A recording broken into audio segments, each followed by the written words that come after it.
আজকে দুপুরবেলায় কি রান্না করেছি আর কি দিয়ে খেলাম সেটা আপনাদের সঙ্গে শেয়ার করলাম।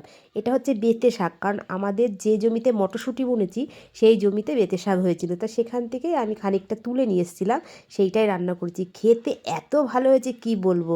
আর এই শাকটা কিন্তু শীতকালেই পাওয়া যায়, শীতকাল ছাড়া কিন্তু এই শাকটা পাওয়া যায় না। আর শীতকালে শাকটা খেতেও ভালো লাগে।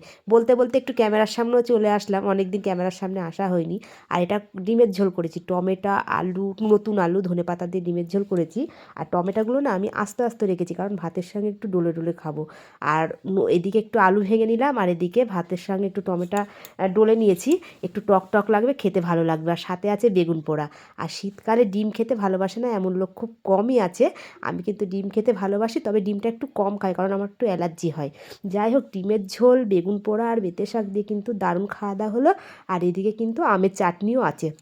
আমের চাটনিটা আমি অনেক দিন আগে করে রেখেছিলাম, করে ফ্রিজে রেখে দিয়েছি। প্রত্যেক দিন খাওয়ার পাতে একটু একটু করে নিয়ে খাই, কারণ শেষ পাতে একটু টক না হলে জমে না। আর গরমকালে তো না।